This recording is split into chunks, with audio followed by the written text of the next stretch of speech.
This is Dry Falls, Washington. I absolutely love this place. I have loved this place since the first time I came here. I always stop by when I'm driving through.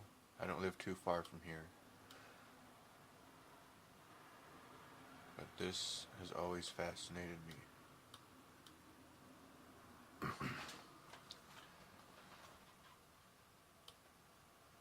But one thing that, well, there's lots of things, and I'll get into more detail. How does this type of corner exist on a waterfall? This is not characteristic of a waterfall.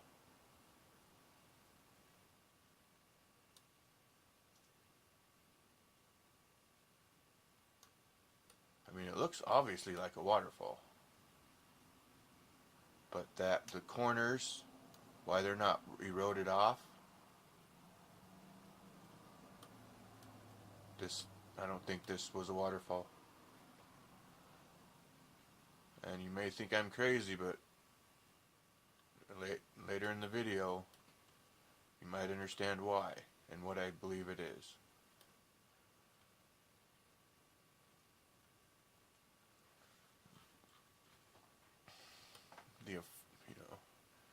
The official theory on where the water came from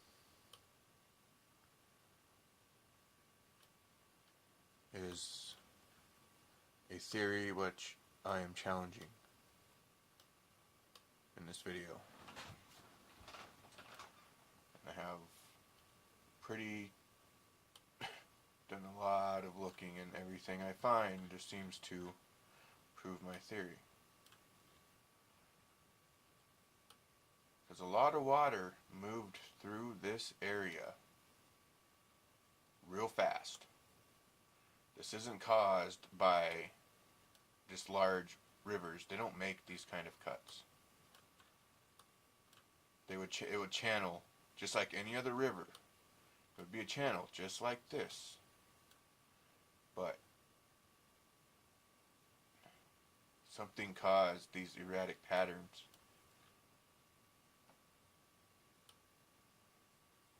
This is not normal water erosion by any means. I do not accept the official story that an ice dam up here blocked the river. I mean, we're talking about in the last ice age. And please tell me what river, where any flowing water was that could be blocked this far north during the last ice age. What rivers? Where is the source of water? That theory is, I'm sorry, it's bullshit. I know it's the best we have, but that is a bullshit theory. How? And besides, how are you going to get a glacial arm to block a river? Do you know what it takes to block a river? If a glacial arm moves very slow, the river will cut its way around that ice and through the ice. Right? You can't. There's no way an ice dam blocked a river. No. I mean, it's ridiculous to think that there's any flowing water beyond probably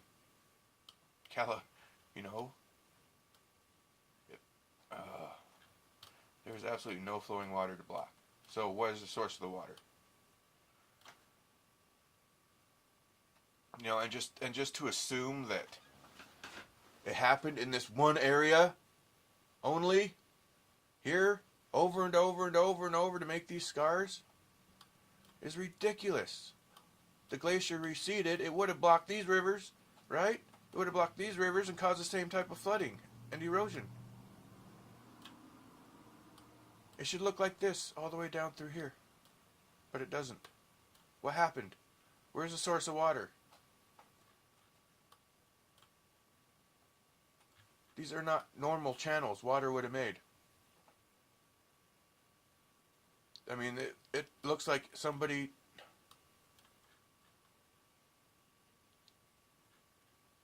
took a milk jug full of water the size of the earth and just poured it over this area.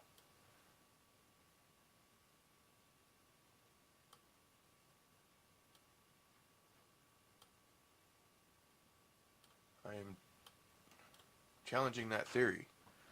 And also, where did the basalt come from? Where did all this basalt come from? Why isn't there all this basalt up here? All down here. Basalt is an igneous rock. It's volcanic. Everything else is sedimentary. This is an anomaly. How no one in a geological society can come to terms on how the basalt got here. This far, this much basalt, how it got here without cooling. And the weird thing is, this whole area is indicative of a basalt that cooled rapidly. Rapid cooling. And there's no pillow basalt here either, indicating that the lava flowed into a water basin of any type. This whole area of basalt down here, Central Washington, Northern Oregon, and it goes back this way, was laid down here quickly and then cooled quickly. How? How is that possible?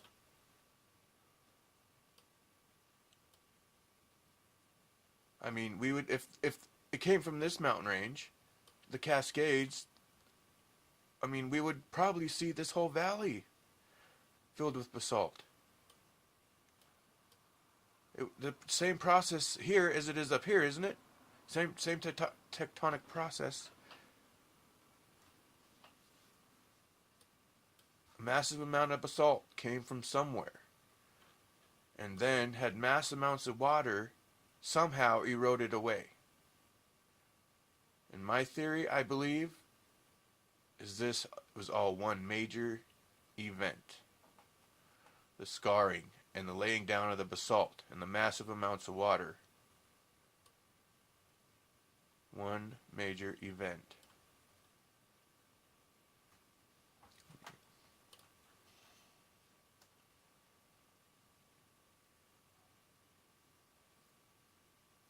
And obviously, any volcano that lays down basalt, it forms a cinder cone. I mean, look at Hawaii, right? There it is. This is a basalt cinder cone. This is a basalt hotspot. Why do we have any volcanoes like this? Oh wait, maybe we do. What's the hotspot in the United States?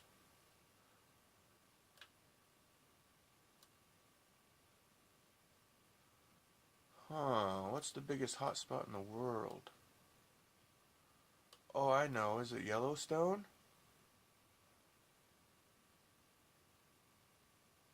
Why does this whole area look non-conforming to the rest of the continent? This is an anomaly.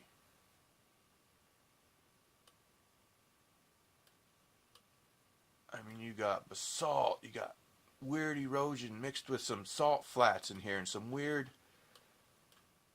hilly area. The Nevada Basin. What caused all this? This was by one event. Yellowstone, the last time it erupted, blew under the ice sheet. There's an ice sheet, very thick and heavy ice sheet down here. Covered all of this area. I mean, I've looked, and evidence for the ice sheet basically has it coming here, down here, coming this way, coming here.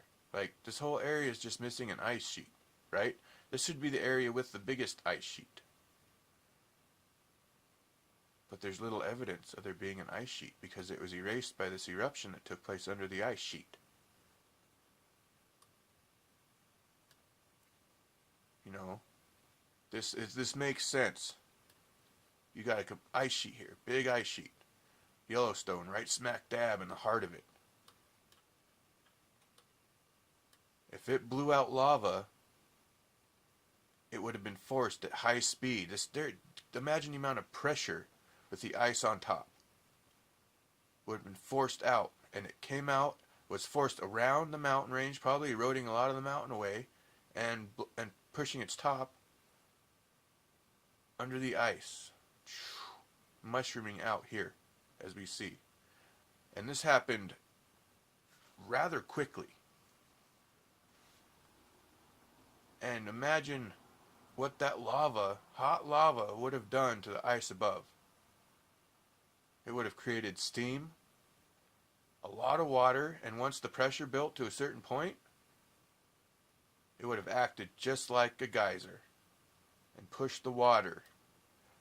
This is where my theory gets a little crazy. What if these scars aren't from water running in, but water being pushed out underneath the glacier by pressure? Pressure created from a lava flow under the ice. And that explains the rapid cooling of this whole basalt area and how quickly it could have spread. I mean, look at this. It's almost as if it hit this open, the lava tube hit this, come around, hit this open valley, and just mushroomed. This could very well be part of this area that got forced out by the lava. That's, maybe I'm going too far there, but that's, I mean, if anybody knows how fluid dynamics works, is going to see this as kind of a mushroom type cloud thing. And this is the area of the basalt. And once it pushed this, the basalt was able to flow into here, melting the ice, creating steam and pressure, pushing water out in every direction it could, creating these scars, these erratic scars. And probably forcing a lot of water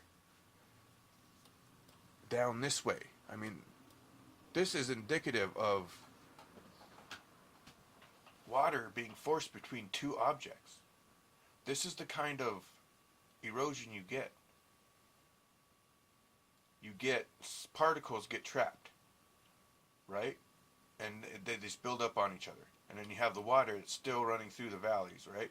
But there's still accumulating chunks from from everything that was pulverized and all the erosion taking place.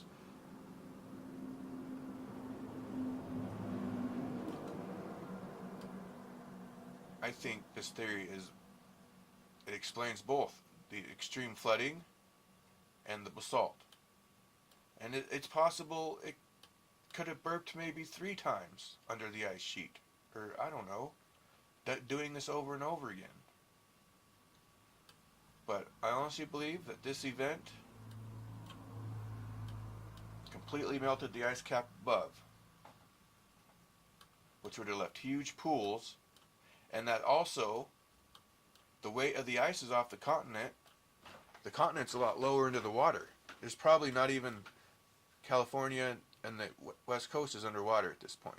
So maybe the water came here, and then the ice sheet followed the shoreline, or maybe even something like that. I don't know.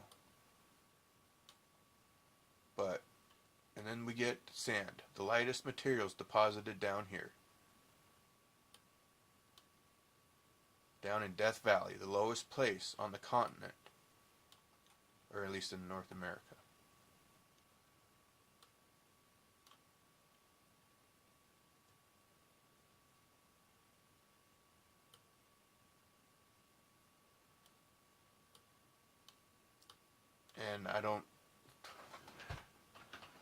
And the only way I could think of Yellowstone having a directional eruption pushing everything this way is maybe the ice sheet was so thick and dense, it was just too heavy. And the path of least resistance was probably where the ice was lighter, here, at this mountain, where it allowed it just to pop out enough lava just to fill this valley and create And this, I mean, this whole, if this was all hot lava at one point, it was melting. And this melting was creating a pressure, and it was forcing the water out. I mean, that's a lot of weight off the continent. So, once the ice sheet was gone, right, melted away because of the lava, probably took a long time to quite a bit to cool, but cooled rather quickly, but it's still a while. Um, and that now allowed seawater to rush in and fill this basin. And then once, the continent found its buoyancy again, rose to compensate for the loss of uh, weight the ice had, trapped the Great Salt Lake, or this Great Basin area, salt, and then evaporated, leaving the salt.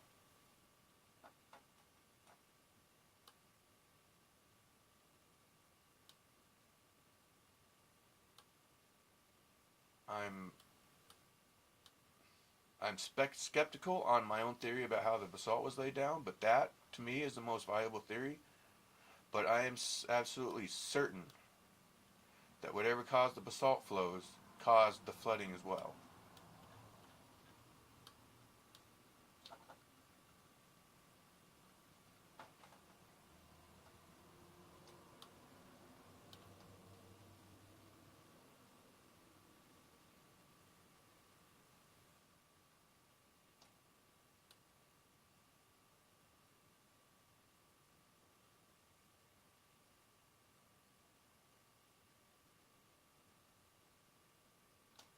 And like I said, I think it might be a little far fetched because it doesn't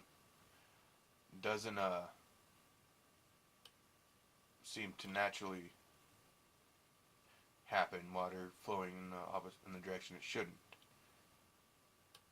But what if the scarring is just from water being forced out from because of pressure of the ice above and the heat of the lava?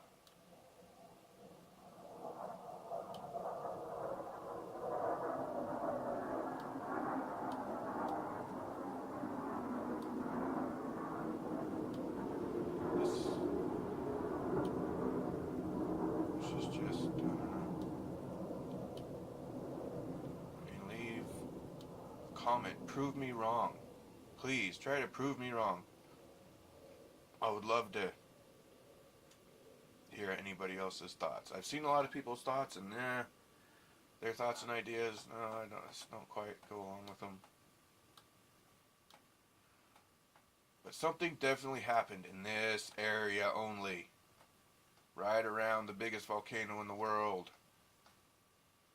Like I said, the ice cap came down here. There's just no evidence over here because all this evidence was erased by the Yellowstone blast. Here, maybe I'll show you what I'm talking about if I can find it. Glacial deposits. Okay, so this is a glacial deposits map. And it's just funny that right in this area, there's no evidence of glaciers, except in these areas. This whole area was covered and melted away. This is where all the evidence was erased from this eruption under the ice.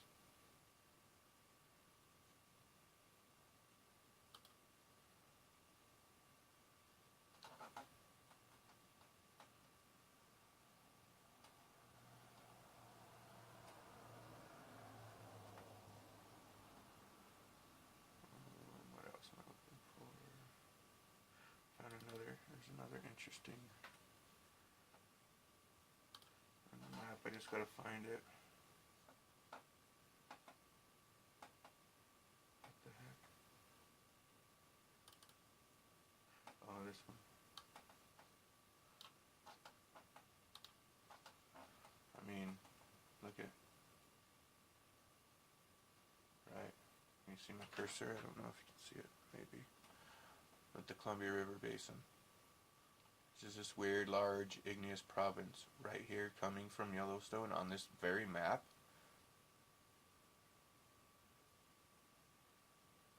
around all this orogen. I guess it's organic sedimentary rock. Something happened. Something definitely happened in this area. I mean, I don't believe it. You would see this if it was the glacial dam theory. We would see this all up and down this area.